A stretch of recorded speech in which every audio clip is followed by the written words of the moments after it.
Welcome to Lakshmi Nandamuri. తినే గుమ్మడండి ఇది. మా పాదిదే భూసారంతో పండింది, ఆర్గానిక్ అండి, ఏ మందులు వేయలేదు. ఇవి ఎంత పెద్ద గుమ్మడికాయ కాసిందో చూడండి. కూర అది ఏ విధంగా వండారో మీకు వీడియో తీస్తున్నా అండి. చూడండి, కూర కూడా ఎమ్మి ఎమ్మి చాలా బాగుంది. ఇంకా మూకుడు పెట్టండి, పొయ్యి మీద హీట్ ఎక్కింది. హీట్ ఎక్కితే ఆ మూకుట్లో ఆయిల్ పోసి కొన్ని వడియాలు వేయించానమాట. వేయించి కొంచెం ఆయిల్ తీసేసానండి. మళ్ళీ కొంచెం ఆయిల్ ఉంచా. ఆ మూకుట్లో ఏంటో అలా ఉందని అనుకుంటారని ఆ వీడియో చెప్తున్నాను అనమాట. జీలకర్ర, ఆవాలు, మినపప్పు, 2 ఎండుమిరపకాయలండి. ఇంకా నూనె హీట్ ఎక్కిందని వేసాను. మళ్ళీ తర్వాత శనగపప్పు కూడా వేసాను అనమాట. ఫ్రెష్ కరివేపాకండి, ఇప్పుడే కోసుకొచ్చే చెట్టుది. చక్కగా బాగుంది, తాజా కరివేపాకండి, మా దొడ్లోనే చెట్టు ఉందనమాట. ఇంకేసి 2 పచ్చిమిరపకాయలు వేసేసాను. ఒక్క నిమిషం గరిటెతో తిప్పుకోవాలండి. ఆ తిప్పుకోవాల్సిన వీడియో మిస్ అయిందనమాట. ఇంకో 2 ఉల్లిపాయలు, పెద్ద ఉల్లిపాయలు చూసుకుని ఇలా చిన్న చిన్న ముక్కల కింద కోసాను అనమాట. ఉల్లిపాయ కూరకు ఉల్లిపాయే రుచి అండి, రుచిగాను బాగుంటుంది అనమాట కూర అది. గుజ్జల్లే అందుకే నేను ఎక్కువ ఉల్లిపాయలే వాడతాను. మనం ఎవరైనా వేసుకోమనుకుంటే ఒక ఉల్లిపాయ అయినా వేసుకోవచ్చు. నేను పెద్ద 2 కోసా. దాంట్లో కొంచెం కళ్ళుప్పు అండి, కళ్ళుప్పు వేస్తే ఉల్లిపాయ ముక్కలు తొందరగా మగ్గుతాయి అనమాట. మనం లాస్ట్లో కూర ఉప్పు కారం వేసుకునేటప్పుడు చూసుకుని వేసుకోవాలి. మరి ఇప్పుడు ఉప్పు వేసాం కాబట్టి అప్పుడు ఉప్పు సరిపోవచ్చు, లేకపోతే సాలపోతే కొంచెం వేసుకోవాలి. ఇంకా ఉల్లిపాయ ముక్కలు ఇలా తిప్పుతూ ఉండాలండి, లేకపోతే మాడిపోతాయి. నేను గబాలను వేసే కదా, తాలింపు మాడిపోయిందేమో అనిపించింది. తాలింపు అయితే మాడలేదు, కానీ ఎండుమిరగాయలు కొంచెం ఎర్రగా ఏగిపోయినాయండి. ఇంకా ఈ విధంగా వేయించుకోవాలి. చక్క ఉల్లిపాయ ముక్కలు అవి ఎర్రగా ఏగిపోయాక ఇంకా గుమ్మడికాయ అండి, గుమ్మడికాయ ముక్కలు కోసేటప్పుడు గుమ్మడికాయ మాత్రం తినే గుమ్మడి అండి, గట్టిగా ఉంటుంది. అసలు దాన్ని కోసేటప్పుడు చాలా జాగ్రత్తగా కొయ్యాలండి. ఇంక ఈ ముక్కలు ఈ విధంగా కడిగేసి చక్కగా కాయని కడిగేసి ముక్కలు కోసి పక్కన పెట్టుకున్నాను అనమాట. ఇంక ఈ విధంగా ముక్కలు చూడండి ఎంత చక్కగా ఉన్నాయో. ఆర్గానిక్, ఏ మందు గట్ట వేయని కాయగా అండి, చాలా రుచిగా ఉంటుంది ఇది. అసలు మనకు కూడా మంచిదనమాట. అప్పుడప్పుడు తినొచ్చండి, రోజు మనకు ఆర్గానిక్ దొరకాలంటే దొరకవు కాబట్టి అప్పుడప్పుడైనా మనం పండించుకున్నవి వారానికి 2 సార్లు అయినా తినొచ్చు. ఉంటే వారం రోజులైనా తినొచ్చండి. మనకి మరి పద్దాకా కాయవు కదా, అప్పుడప్పుడు కాసే కాయల్ని అప్పుడప్పుడు దొరికినప్పుడు తిన్నప్పుడు మంచిదనమాట మన బాడీకి. ఇంక ఉప్పు వేసా, ఉప్పు అయితే ఇందాక వేసా కాబట్టి కారం మట్టుకు వేసండి. కారం వేసాక ఒకసారి గరిటెతో తిప్పుతున్నాను.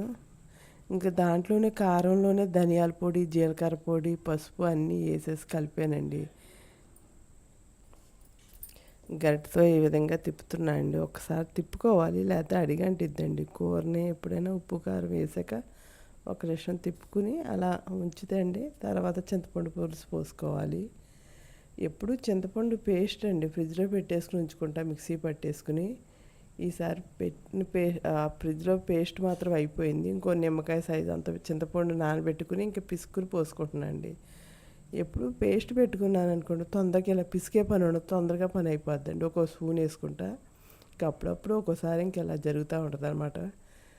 ఇంకా మిక్సీ కూడా రిపేర్ వచ్చింది, ఇంకా అది పేస్ట్ అయిపోయిందండి.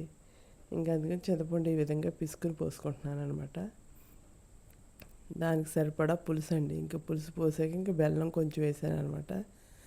పులుసు కూరలోకండి కొంతమంది ఇష్టపడరు బెల్లం, కొంతమంది అలాగే వండుకుంటారు. కానీ పులుసు కూరలోకి బెల్లం వేసుకుంటేనే టేస్ట్ వచ్చిద్ది. ఇంకా కొత్తిమీర కూడా వేసేస్తున్నాను అనమాట. ఇంకా కొత్తిమీర అన్నీ వేసి మూత పెట్టేశానండి. ఒక్క నిమిషం అలా మగ్గనివ్వాలన్నమాట.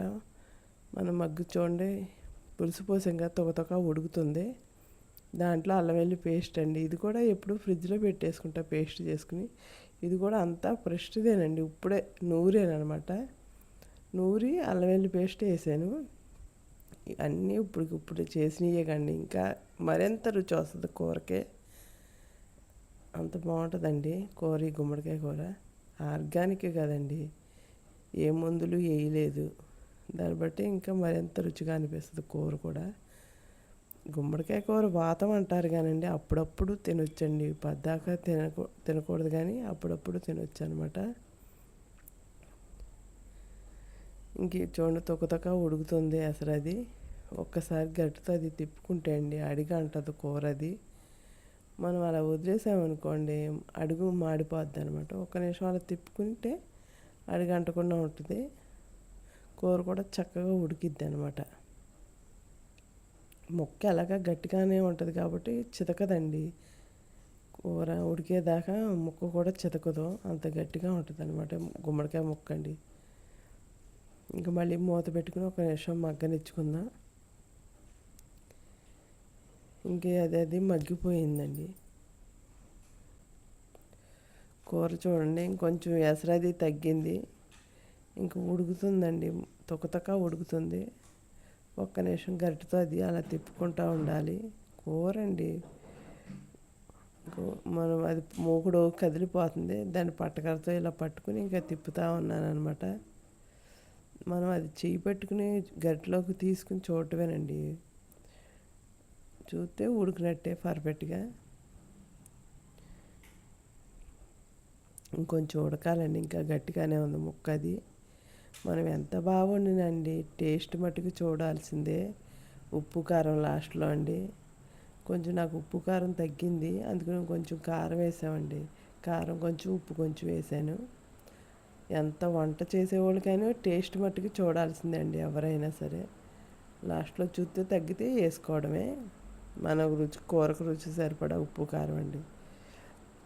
ఒక్క నిమిషం గరిటెతో అది అలాగే తిప్పుకుంటూ ఉండాలి. ఇప్పుడే ఉప్పు కారం వేసాం కాబట్టి అంతా కలవాలి కాబట్టి ఇంక మళ్ళీ మూత పెట్టేసుకోవాలి. ఇంక మూత చూడండి తీసాను, నూనె అది పైకి తేలింది. ఇంకా కూర అది పర్ఫెక్ట్గా ఉడికిపోయినట్టేనండి. చూడండి అడుగు కూడా అంటలా, గట్టితో తిప్పుతుంటే మీకు కనిపిస్తుంది.